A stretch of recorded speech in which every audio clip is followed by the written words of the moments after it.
जी नमस्कार दोस्तों, मैं एडवोकेट विजय कुमार राय आपका अपने यूट्यूब चैनल के माध्यम से हार्दिक स्वागत और अभिनंदन करता हूं। मैं रोजाना की भांति आपके समक्ष law legal justice legal awareness के तहत नए नए कानूनी विषयों पर चर्चा परिचर्चा करने के लिए तत्पर और तैयार रहता हूं। आज का जो विषय हमारा आपके समक्ष है उसमें यह है कि समलैंगिक विवाह। हालांकि ये फैसला मेरे देश का नहीं है, तो जब मैं समलैंगिक विवाह की बात किया तो ऐसा न समझिए कि नहीं ये फैसला हमारे देश में लागू है, क्योंकि हम लोग इंटरनेशनल वकील हैं। तो जो नई जानकारी प्रचलित हुई हमने आपको उसके बारे में बता दिया। अब समलैंगिक विवाह की मान्यता हमारे देश में नहीं है, न अभी तक ऐसा कोई कानून और न कोई ऐसी व्यवस्था बनी हुई कि समलैंगिक की व्यवस्था में ये चीज़ें ऐसी वैसी जो भी हैं वो आए।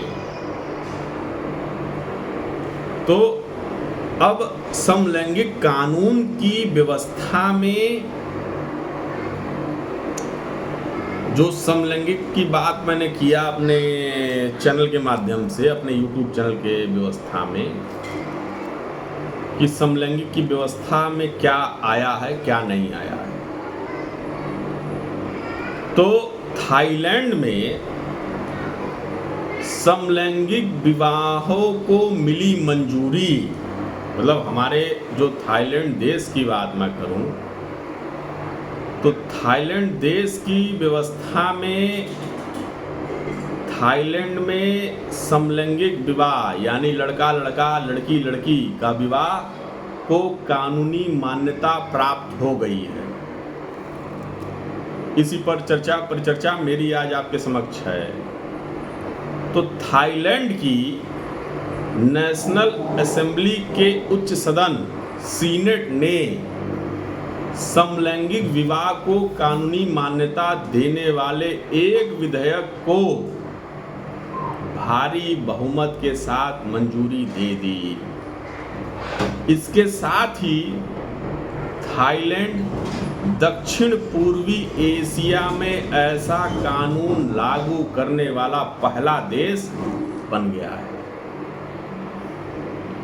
सीनेट में विधेयक पर हुए मतदान के दौरान 152 सदस्य मौजूद थे, जिनमें से 130 सदस्यों ने विधेयक के पक्ष में मतदान किया।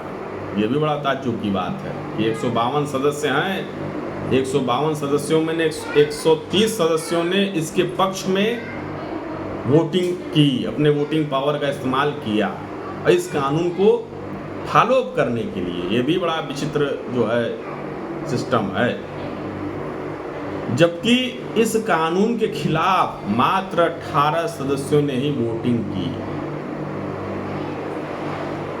ताइवान और नेपाल के बाद, मतलब इससे पहले भी ताइवान और नेपाल में समलैंगिक कानून को मान्यता प्राप्त थी। वहाँ समलैंगिक वाली व्यवस्था में लड़का लड़की लड़की लड़की शादी कर सकते हैं, ताइवान में भी नेपाल में भी। अब ये थाईलैंड में भी हो गया। अब इस प्रकार थाईलैंड एशिया का तीसरा देश बन चुका। मतलब इससे पहले ताइवान था, फिर नेपाल था, अब जो है थाईलैंड हो गया। ये समलैंगिक शादियों को मान्यता देने वाला देश। समलैंगिक की व्यवस्था में ये है कि लड़का लड़की नहीं, लड़का लड़का लड़की लड़की। ये इन 3 देश में, ये एशिया की बात कर रहा हूँ और एशिया की व्यवस्था की बात कर रहा हूँ कि एशिया में 3 देश ऐसे हैं जहाँ समलैंगिक विवाह को कानूनी मान्यता प्राप्त है। समलैंगिक व्यवस्था में ये 3 देश ऐसे हैं जहाँ समलैंगिक लोगों को शादी करने का अधिकार है और वो शादी कर रहे हैं।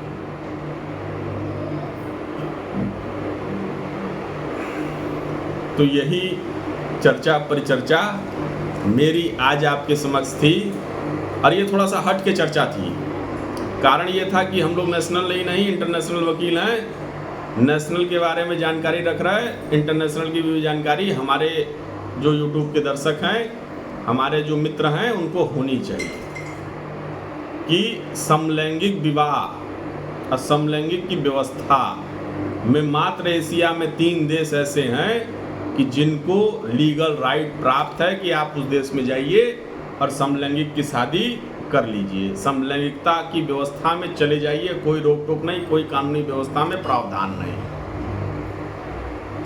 हमारे देश में रहने का अधिकार है, शादी करने का अधिकार नहीं। हमारे देश में अगर कोई समलैंगिक है तो रह सकता है, मान लीजिए लड़का लड़का साथ रहें, कोई दिक्कत नहीं है, लड़की लड़की साथ रहें, कोई दिक्कत नहीं है, लेकिन यहाँ शादी करने की व्यवस्था में अधिकार नहीं मिला हुआ है, न मिलेगा, क्योंकि भारत जो है संप्रभुताओं का देश है, भारत विविधताओं का देश है। यहाँ हर 1 किलोमीटर पर बोली चेंज हो जा रही है, यहाँ हर 1 किलोमीटर पर भाषा चेंज हो जा रही है, यहाँ हर 1 किलोमीटर पर रहन सहन चेंज हो जा रहा है। तो यहाँ आपको वो चीज़ नहीं मिल पाएगी जिसकी चर्चा मैंने आज आपके समक्ष की। मतलब हम जब तक जिंदा रहेंगे तब तक नहीं मिलेगी, यह तुम गारंटी है। कारण यह है कि हमने जो आपको अपना मोरल बता दिया वो मैं मानता हूँ कि यह सटीक है। अब इसके बाद क्या होगा वो बात की कहानी है भाई। हमारे एशिया, मतलब चूँकि भारत भी एशिया में ही आ रहा, तो हमारे एशिया में 3 देश ही ऐसे हैं जहाँ समलैंगिक विवाहों को मान्यता प्राप्त है: थाईलैंड, ताइवान, नेपाल। इसके अलावा किसी देश ने मान्यता नहीं दी। तो मैंने वही थाईलैंड की बात की कि 158 सदस्यों ने इस पर हुंकारी भरी।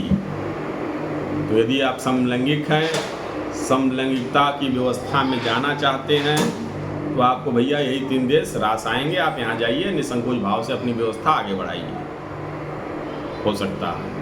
लेकिन सोचिएगा कि दूसरे तीसरे चौथे देश में जाने की तो प्रयास नहीं हो पाएगा।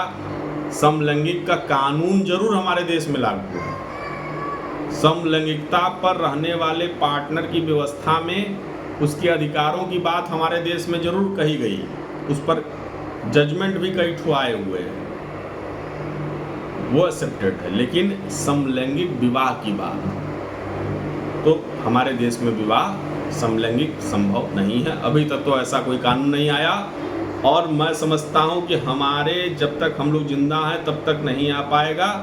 अब वही 80-100 साल के बाद क्या होगा कोई ठीक नहीं है। अरे हम 100 साल की बात ना करें, हम 50 साल की बात करें तब भी कोई ठीक नहीं है। क्यों? इसलिए कि भारत जो है बड़ी कम्युनिटियों, जैसे उसे कहते हैं ना, ये कई कम्युनिटी यहाँ रहती है। भारत में कई धर्म हैं यहाँ रहते हैं, एक धर्म नहीं है कि नहीं जो है चलो ठीक है हो गया। यहाँ कई कम्युनिटी है, यहाँ कई रिलीजन है। यहाँ तो पग पग पर बोली, भाषा, पहनावा, शिक्षा बदल रही। अभी आप बिहार जाइए, बिहार बोर्ड की पढ़ाई, यूपी में आइए, यूपी बोर्ड की पढ़ाई, कलकत्ता जाइए, बंगाल बोर्ड की पढ़ाई, एमपी जाइए, महाराष्ट्र की पढ़ाई। तो यहाँ तो हर स्टेट में अलग अलग की व्यवस्था। दिल्ली जाइए, दिल्ली बोर्ड की पढ़ाई।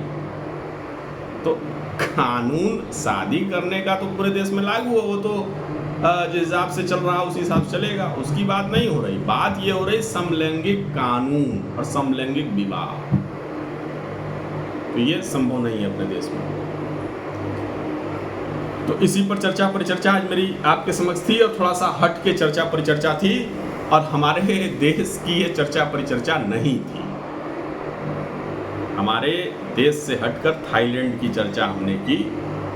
अब ये लेटेस्ट एक जजमेंट आया था, लेटेस्ट एक आर्टिकल हमने पढ़ लिया, तो उसी पर हमने आपको सूचना दी थी। यदि यह वीडियो आप लोग को मेरा पसंद आया हो तो आप इसे लाइक सब्सक्राइब जरूर करें, ताकि फिर एक नए वीडियो के साथ मैं आपके समक्ष प्रस्तुत हो सकूं। जय हिंद, जय भारत।